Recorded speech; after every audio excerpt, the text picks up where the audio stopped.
Coloca fundo musical aí da Cassiane, porque nós vamos agora e vamos trazer uma palavra de Deus ao seu coração. Uma palavra de Deus ao seu coração.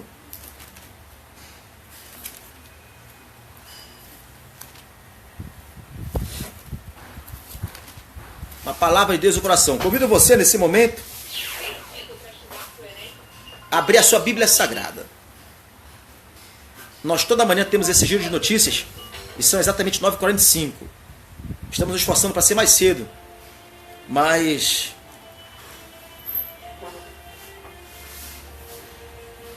fazemos um apanhado de todas as informações e no final trazemos a palavra de Deus. Eu sou o pastor Gutierre Alves e presidimos a Igreja Evangélica Assembleia de Deus atrás do Shopping Castaneira, na passagem Péricles Guedes, número 145.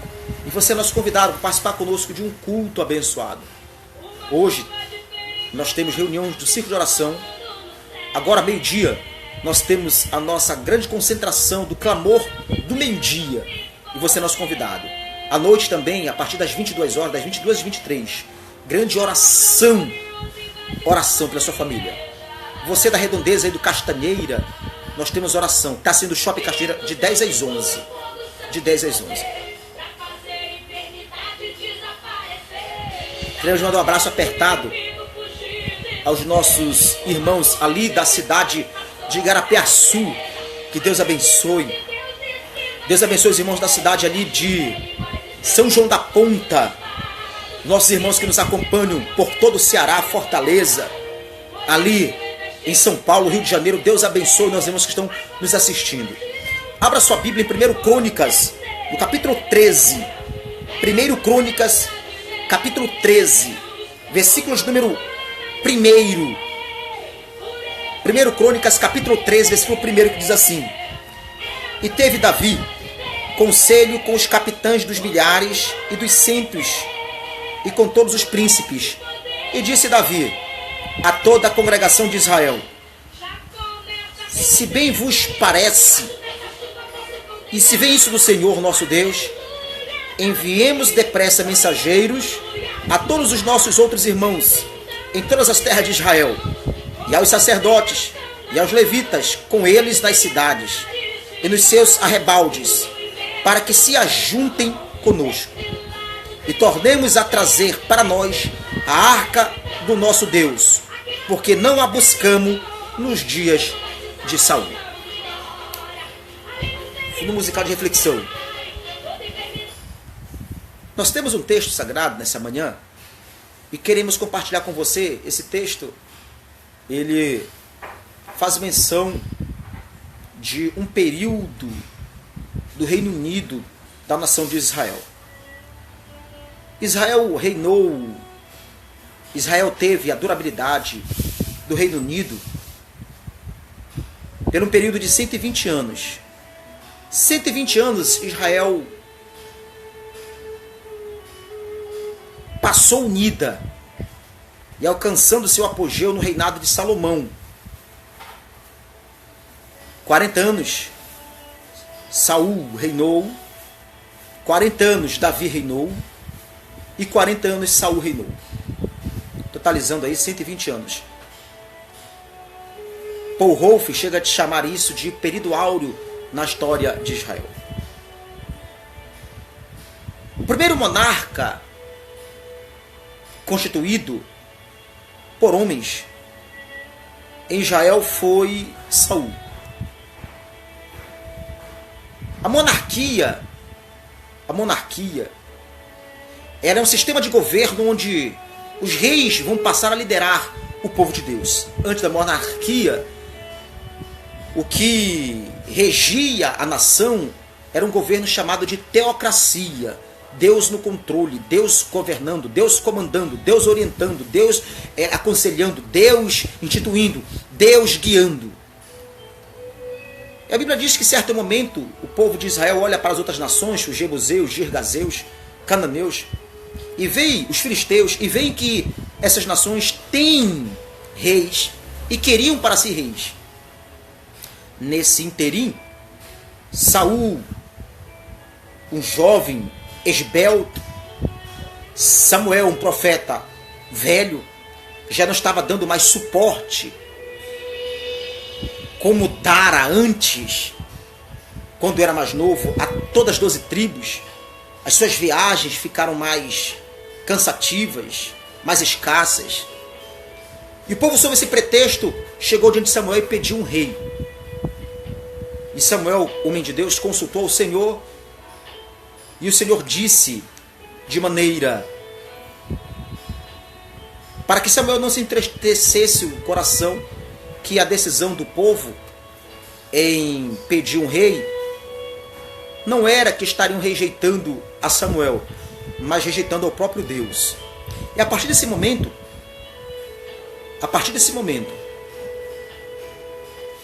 Saul entra no cenário como rei de Israel. Saul, reinando 40 anos, ele consegue se manter na direção de Deus, legislando, governando apenas por 3 anos. 37 anos Saul governou fora da direção de Deus. Aí eu aprendo uma lição importantíssima com Saul. A lição importantíssima que eu aprendo com Saul é que nem sempre quem está sentado no trono está na direção de Deus. Nem sempre coroa quer dizer estar na direção de Deus. Saul não estava na direção de Deus. Ele passou 3 anos, mas 37 anos. 40% de 10 é 4. E não passou nem 10% do seu reinado na presença de Deus.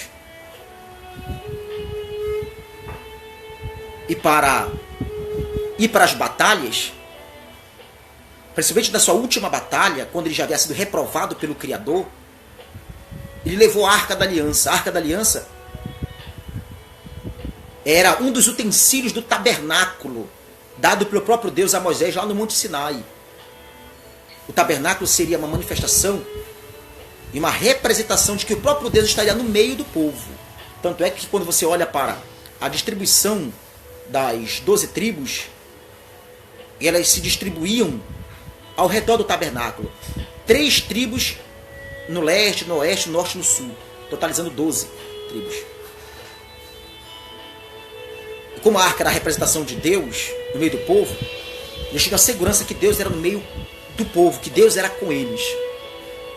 Só que Saul começou a sair para as batalhas, sem a permissão de Deus, começou a perder algumas batalhas. E a última batalha da sua vida, no ápice da sua idolatria, no ápice da sua loucura, ele ainda inventa de consultar uma pitonisa. Ele ainda inventa de consultar uma feiticeira. O ápice da sua loucura. E sai para a batalha levando a Arca da Aliança, sendo que ele esqueceu que a Arca da Aliança podia estar com o povo, mas Deus não estava com ele.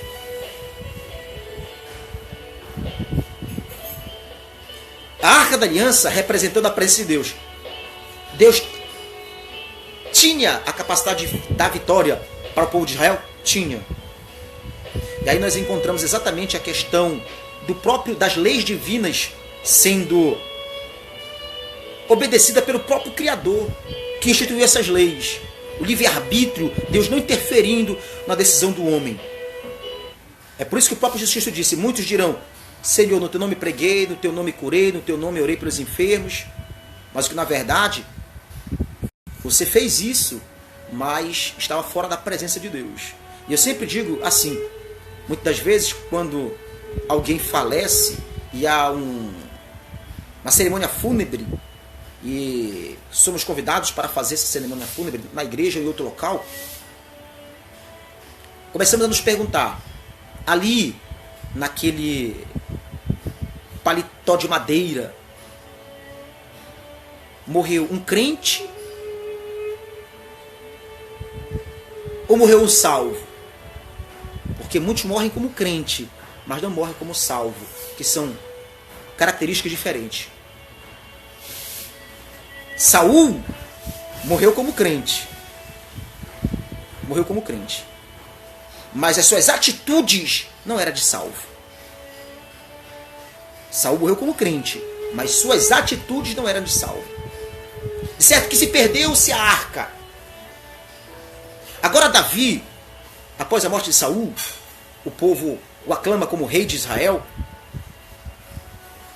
E a Arca da Aliança, no dia da batalha, ela vai para Obed-Edom. Fica na casa de Obed-Edom. E então Davi começa a se preocupar em trazer a arca de volta para Jerusalém, de onde nunca deveria ter saído. A sensibilidade de Davi de querer a arca próximo dele, porque sabia, se a arca estivesse em Jerusalém, a cidade seria próspera. As batalhas seriam ganhas e o Senhor estaria com ele.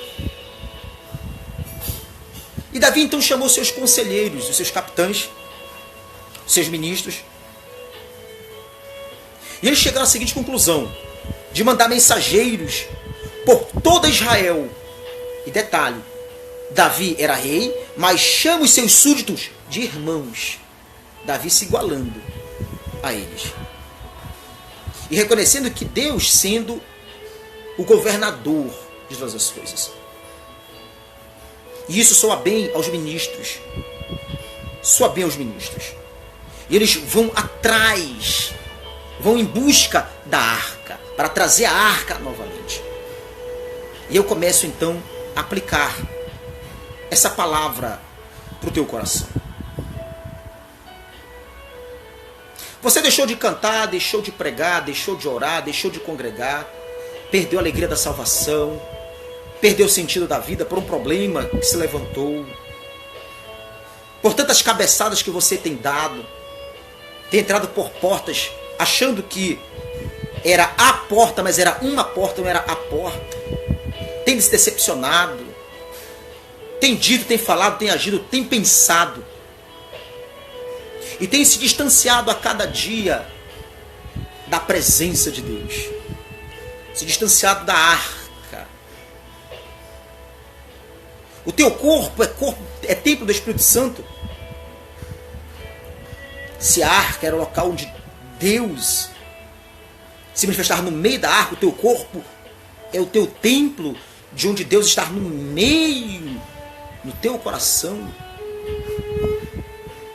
E se Deus sai dali, se você expulsa-o da sua vida, automaticamente o homem que expulsa o próprio Senhor da sua vida, ele passa a andar errante. Já dizia o pastor Billy Graham, quando o homem quer se distanciar de Deus, o diabo sempre tem um barco para o levar para distante dele.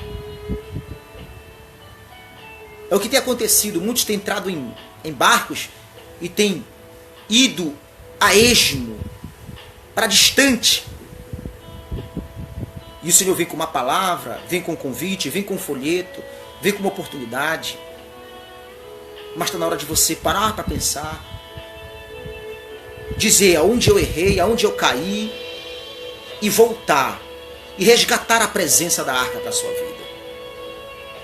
A Bíblia diz que a arca passou um certo tempo na casa de Obed-Edom. E enquanto a arca esteve na casa de Obed-Edom, a casa de Obed-Edom prosperava. Tudo que Obed-Edom fazia dava certo. Porque não tem dado certo a tua vida?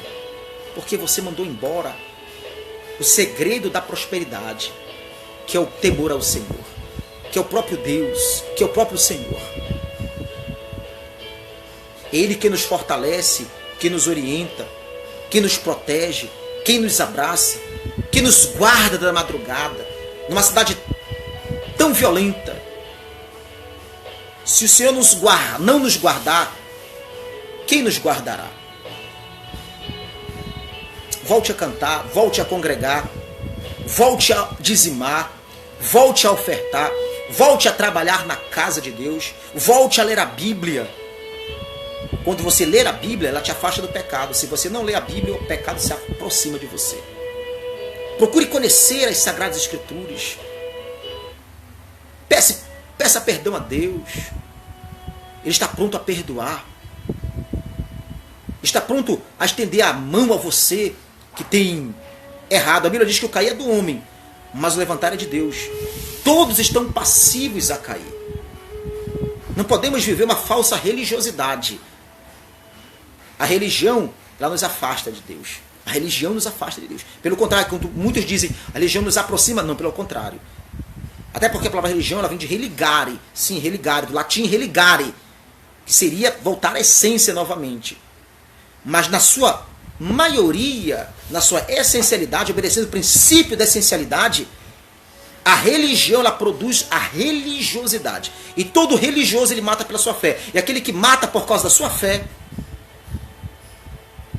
já saiu da presença de Deus. O teu coração ele precisa de ajuda. Você precisa de orientação, precisa de proteção. Você tem batido em portas e essas portas têm se aberto, mas não é essa porta que você quer para a sua vida. As tuas amizades têm te levado para distante do Criador. Você sabia todo o design da arca, conhecia o peso da arca, a responsabilidade de cuidar da arca. Porém, quando você se afastou da arca, você esqueceu. Você não sabe mais, não consegue saber qual a importância da arca. E a arca é a presença de Deus. Se Deus estiver presente contigo, pode se levantar quem se levantar. Gigante, exército, urso, leão, lobo, podem te lançar na fornalha, na cova do leão. Mas se você estiver com a arca de Deus no seu coração, com a presença dele, ele será contigo. Que nessa manhã de quinta-feira, que o Senhor possa te abençoar, possa tocar a tua vida, que o Senhor possa realizar os teus sonhos, que o Senhor possa guiar os teus passos. Você que está no seu trabalho, tudo vai dar certo. Você que está endividado, Deus vai te dar sabedoria para que você venha conseguir quitar as suas dívidas. Você que está pensando, Senhor, quero uma porta de emprego. Tudo é dele. Tudo é dele. Ele vai suprir as suas necessidades. Deus abençoe a sua vida, Deus abençoe a sua casa, Deus abençoe a sua família. Queremos mandar um abraço a todos aqueles que estiveram nos acompanhando nesse momento. Deus abençoe.